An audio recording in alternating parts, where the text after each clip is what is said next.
নিজেরাই উদ্যোগী হয়ে আপনারা ফ্যাসিলিটিকে সমর্থন করেছেন। এটা আমাদের ঢাকা, এই দেশের মানুষের ঢাকা। কমিশনের রিপোর্ট তৈরি হয়েছে, কিন্তু রিপোর্টে কোনো আলোচনা হয়নি পরবর্তীকালে।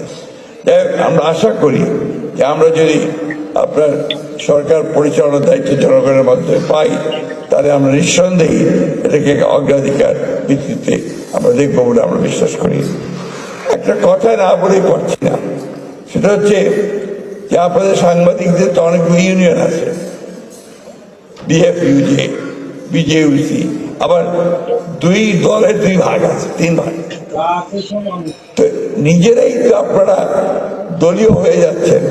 আজকে সাহেব যে কথা বললেন, রাজনৈতিক দলগুলো তো আপনার কাউকে পকেটের মধ্যে নিতে চায় না, কিন্তু আপনারা যদি পকেটে ঢুকে যান তখন কিন্তু দ্যাট বিকামস এ প্রবলেম। কারণ আমরা দেখছি তো যে আপনার গত 15 বছর কি হয়েছে। আমরা দেখেছি গত 15 বছর নিজেরাই উদ্যোগী হয়ে আপনারা ফ্যাসিলিটিকে সমর্থন করেছেন। এটা আমাদের ঢাকা, এই দেশের মানুষের ঢাকা। তো সেই জায়গাগুলোতে আপনাদেরও কমিটমেন্টের প্রয়োজন আছে যে আপনারা ওই জায়গাগুলো থেকে নিজেরা বাইরে থাকবেন। আপনাদের কমিটমেন্ট থেকে জনগণের কাছে আপনারা সামাজিক সাংবাদিকতা করবেন।